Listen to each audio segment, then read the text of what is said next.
guys, beautiful morning, beautiful afternoon, and beautiful evening to every one of us. How we are doing? I know we're doing super and amazingly all right guys. So in today's video I will be teaching us how to know your menstrual cycle, how to know when you are safe, how to know when you are fertile, and how to know when you are unsafe, and how to know your ovulation. So this video is a must watch for every lady and also for our fathers, all right? Because it is very important for us to know our monthly cycle. If you run a 28-day cycle, 29-day cycle, it is important you know, and it's important to know your ovulation. It's important to know when you are safe and when you are also fertile. All right guys, so I'll be teaching you all that in this video, so please give this video a like, don't forget to share, and don't forget to subscribe. All right guys, so if you're meeting me for the very first time, my name is Violet Okolocha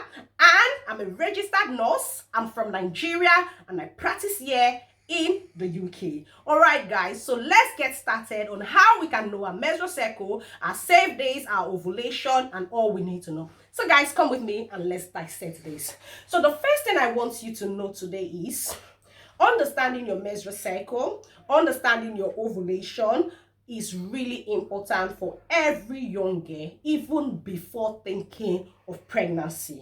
All right guys, so the first thing I want you to know today is get a calendar and calculate how many days cycle you have.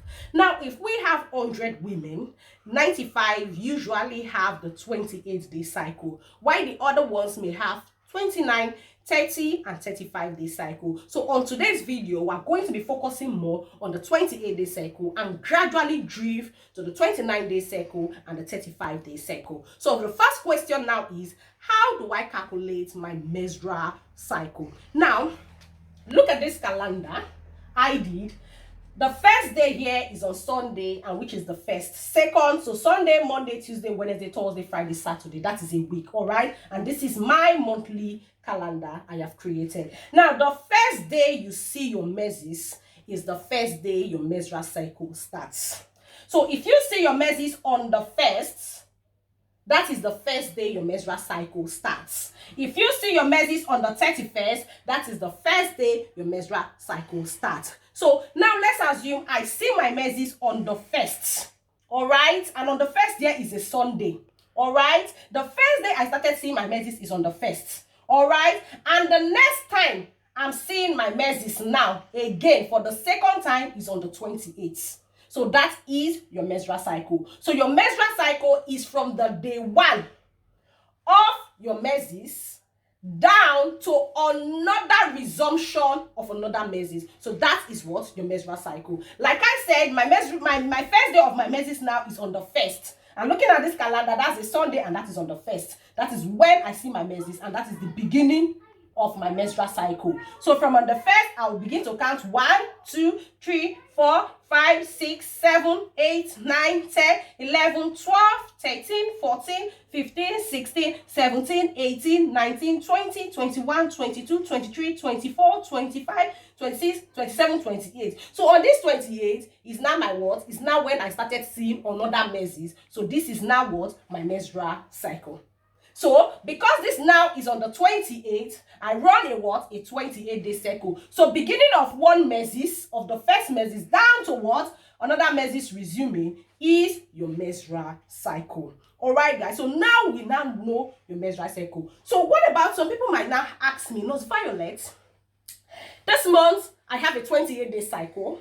Next month it drifts to 29, upper month it drifts to 29, back 28. So in that case, you are not having a feast. Maybe this month you have 28, another month you have 29. What I need you to do is get a calendar and calculate your menstrual cycle for 3 months. Probably the first month is a 28-day cycle, the second month is a 29-day cycle, and the third month is a 30-day cycle. So 28 plus 29 plus 30 might give you what? 87. All right, so divide 87 by 3, then you might get 29. So your cycle is most likely 29-day cycle. I hope we understand. So now back to what? Our topic. How do I now know when I'm safe or when I'm fertile? So the first day your menses starts, if you have sex that day, no matter the amount of sex, you will never get pregnant. All right? Because they are your safe days. So what are safe days? Safe days are the days if you have unprotected sexual intercourse with a man, you will never get pregnant. So those are what we call your safe days. So from the first day of your menses, if you have sex, which I would say is not right to have sex the day you are menstruating, but I think it's up to you. So from the first day of your menses down to the 9th day,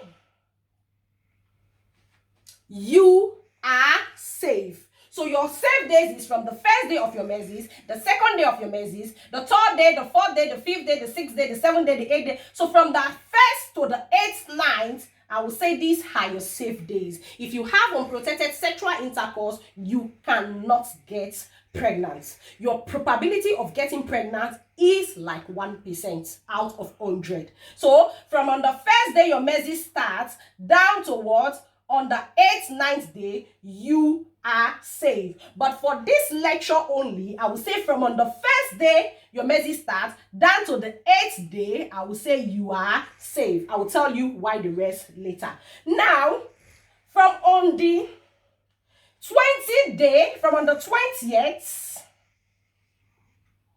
down to on the 28th, which is your next menses, I will say you are also safe. All right? So from all I've said to you now, from the first day where you start your menses down to on the 8th, permit me to say you are safe. If you have sexual intercourse with a man, you won't get pregnant. And from the 20th down to on the 28th, which is now on the 28th, your second menses is supposed to resume in a 28-day cycle, you are safe. Now, when is now your ovulation? In a 28-day cycle, 28 minus 14, your ovulation in a 28-day cycle is on the 14th. Now, what if my cycle is 35?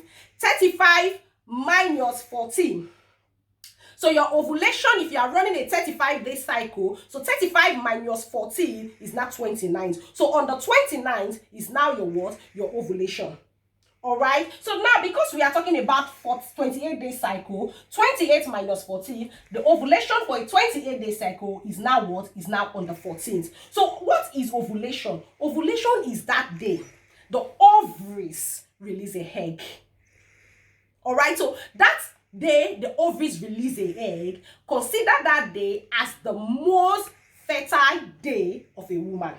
And for a 28-day cycle, this happens what? On the 14th. Now, there's something I want you to know today.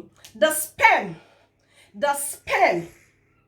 is very motile and stays in a human body or survives in a woman body for 5 days. Now, if your husband sleeps with you on the 9th, if your husband sleeps with you on the 9th, with my calendar here, on the 9th, your husband sleeps with you, and after sexual intercourse, definitely, of course, sperm has been deposited. This sperm can survive for 5 days. So from on the 9th, 10th, day 1, day 2, day 3, day 4, day 5. So barely having sexual intercourse with a man on the 9th can lead you to having what? To having a baby. Why? Because when ovulation occurs, that is when the ovary release an egg on the 14th, because the sperm survives for up to 5 days, is going to meet with that egg, and fertilization is going to what? Is going to occur. All right? Now, there are some factors that influence menstrual cycle. And the most important of that factor is the hormone. And one of that major hormone, we call it the luteinizing hormone. There are other factors like stress, like anxiety. So, in most cases, or in rare cases, the ovulation might now occur on the 15th or on the 16th. So, when it occurs on the 15th or on the 16th, that is why I said that these days, 17th, 18th, 19th, should also be considered as a day that you are fertile. So because of that factor like luteinizing hormone, anxiety, or stress, Instead of ovulation taking place on the 14th, it might go and take place on the 15th or on the 16th. And that is why we extend our fertile days to up until what? On the 19th. And we said from on the 20th down to your next menstrual cycle, which is 28, you are saved. So if you are a woman, a married woman, believing God for the fruit of the womb, believing God for a baby, all right, from this 9, start having what we call persistent, consistent sexual intercourse with your spouse. So if you start on the 9th, remember the sperm survives for what? For 5 days. So if you start on the 9th and ovulation takes place on the 14th, definitely you are having a baby. So consistent, persistent. So if you have on the 9th, have on the 10th, have on the 11th, have on the 12th, have on the 13th, have on the 14th, have on the 15th, have on the 16th, my lovely family, there is no way you will not have a baby. All right? So if you want to get pregnant, you're a woman believing God for the fruit of the womb, from on the 9th down to on the 19th, I will say, is the period you are more likely, 99% likely to have a baby. All right? Now, what if you are telling me now, Nurse Violet, I don't want any more babies. I have had enough babies. I don't want any more babies. So if you do not want any more babies, do not have unprotected sex. I said unprotected sex because you are not allowed. Let me leave that. Do not have unprotected sex with your spouse from on the 9th, on the 10th, on the 11th, on the 12th, on the 13th, on the 14th, on the 15th, on the 16th, on the 17th, on the 18th, and on the 19th. All right, so your safe days are now on the 1st, which is when your menses starts, up to on the 8th, you are safe. You have like 1% chance of getting pregnant. Now, then your safe days again resumes on the 20th down to on the 28th, which is your next menses. So from on the 9th down to on the 19th, we call them fertile days. Those looking for babies, take advantage of these fertile days. Those not looking for babies, do not have unprotected sex for these days, which is 9th, 10th, 11th, 12th, 13th, 14th, 15th, 16th, 17th, 18th, 19th. All right. So for a 28-day cycle, your ovulation is on the 14th. However, I said to you, there are some factors. Most importantly is the hormone, which is the luteinizing hormone, anxiety, stress, that can make your ovulation, instead of coming on the 14th, begins to come either on the 15th or on the 16th. And that is why we categorically said from on the 9th down to on the 19th is being seen in a woman as the most fertile days if you run a 28 days cycle. All right, so if you have any question, feel free to drop it up on my channel. All right, guys, in our next video, because we are starting a series now, in our next video, I'll tell you a lot about choosing your sex. Probably if you want a female girl, you want a baby girl, or you want a baby boy, I'm going to be showing that in our next video. So if you run a 35-day cycle, you run a 40-day cycle, you run 30-day cycle, just minus 14. And if you minus 14 from a 30-day cycle, your ovulation is what? Is on the 16th. Do all what I've done here, and you're going to be able to calculate your fertile days where you can get pregnant and your safe days where you cannot get pregnant. All right, guys. So now somebody will say, how do I know for sure I'm ovulating? Science has made it easy. So we now have ovulation kits, which makes you know that you are ovulating. All right, guys. So I don't want to bore you. I'll see you in our next video. And until then, keep sharing. Don't forget to like and don't forget to subscribe. I love you all. Have a wonderful week and bye for now.